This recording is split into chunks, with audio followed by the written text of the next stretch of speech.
കൂട്ടുകാരെ ഞാൻ വന്നൂട്ടോ. ഞങ്ങൾ രണ്ടും കൂടെ ഒന്ന് തറവാട് വരെ പോവാണ്. മക്കളും ഉണ്ട് കേട്ടോ. രണ്ടുപേരും കൂടെ എന്തോ കഥ പറയുക, ഉമ്മയൊക്കെ കൊടുക്കുന്നുണ്ട് കേട്ടോ. അങ്ങനെ ഞങ്ങൾ പോകുന്ന വഴിക്ക് അവിടെ ഒരു പൂവൊക്കെ കണ്ടപ്പോൾ ഒരു ഭംഗി തോന്നി. അപ്പോൾ ഒന്ന് പറിക്കാമെന്ന് വിചാരിച്ച്. എന്താ പേരൊന്നും ഞങ്ങൾക്കറിയില്ലേ.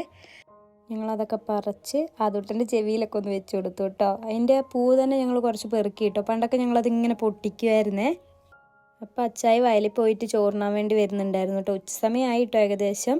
ഇത് നമ്മൾ പണ്ട് കുളിക്കാനും അലക്കാനൊക്കെ ഉപയോഗിച്ചിരുന്ന ഒരു തോടായിരുന്നു കേട്ടോ. മേലൊരു കുഴിയിൽ നിന്ന് വെള്ളം വരുന്നതാണേ.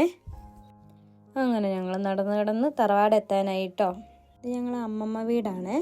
ഇപ്പോൾ അവിടെ നിറയെ പൂക്കളൊക്കെ വിരിഞ്ഞിട്ടുണ്ടായിരുന്നു കേട്ടോ. ഓണത്തിൻ്റെ സമയത്തെന്ന് വെച്ചാൽ ഒരു പൂക്കൾ പോലും ഉണ്ടായിരുന്നു. ഞങ്ങൾ കാട്ടിലും വീട്ടിലൊക്കെ പോയായിരുന്നേ പറിച്ച്. അമ്മമ്മ ഉമ്മറത്ത് തന്നെ ഇരിപ്പുണ്ടായിരുന്നേ. അങ്ങനെ ഞങ്ങൾ തുമ്പിമോൾ അമ്മമ്മേൻ്റെ ഒക്കെ എടുത്ത് കൊടുത്തേ. ആദൂട്ടനിപ്പോൾ ഒരേ നടപ്പാണ്. നടക്കാൻ തുടങ്ങി പിന്നെ ഒരേ നടപ്പ്, മുറ്റത്തും അകത്തൊക്കെ ഇത് തന്നെ കേട്ടോ പണി കക്ഷിക്ക്. അത് കണ്ടിരിക്കാൻ തന്നെ ഒരു രസമല്ലേ. അങ്ങനെ നമ്മളെ കുട്ടൻ ഉണ്ടാക്കി ഈഫിൽ ടവർ ആട്ടോ ഇത്. അവന് ശാസ്ത്രമേളയ്ക്ക് എ ഗ്രേഡ് ഉണ്ട്. അങ്ങനെ ഞങ്ങൾ അവിടെ നിന്ന് ആദൂട്ടനെ കിളിക്കൂടൊക്കെ കാണിക്കാം, ലവ് ബേർഡ്സിൻ്റെ കൂടൊക്കെ കാണിച്ചു കേട്ടോ. അവൻ പിടിക്കാനൊക്കെ നോക്കുന്നുണ്ടായിരുന്നേ. ഇനി പിന്നെ അങ്ങനെ പേടിയൊന്നുമില്ല കേട്ടോ. ഇവിടെ പശുവിനെ വളർത്തുന്നുണ്ട് കേട്ടോ തറവാട്ടിൽ. അങ്ങനെ എപ്പോൾ ഇവിടെ വന്നാലും ആദ്യമോന് പശുവിൻ്റെ അടുത്തൊന്ന് പോയി അതിനെ ഒന്ന് കളിപ്പിക്കുകയൊക്കെ ചെയ്യണം കേട്ടോ. അത് കാണിക്കുന്ന പോലെ എല്ലാം കാണിക്കുകയെ. അങ്ങനെ ഞങ്ങൾ അവിടെ നിന്ന് തിരിച്ചിറങ്ങുമ്പോൾ ആ ഒരു പീരപ്പെട്ടിക്ക കണ്ടു കേട്ടോ. അപ്പം ഇത് നമ്മൾ പണ്ടൊക്കെ ഇങ്ങനെ അമ്മാനെ അടി കളിക്കില്ലായിരുന്നു. നിങ്ങളുടെ നാട്ടിൽ ഇതിന് എന്താ പറയുന്നതെന്നൊന്ന് കമൻറ്റ് ചെയ്യണം കേട്ടോ.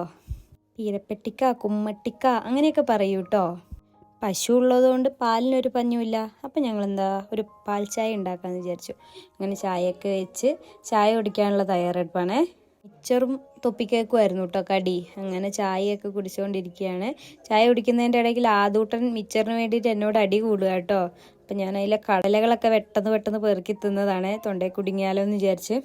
അങ്ങനെ മായക്കൂട്ടനാട്ടോ ചായ വെച്ചേ. അപ്പം ഞാൻ അവളോട് ഒന്ന് പുകഴ്ത്തി പറഞ്ഞതാ.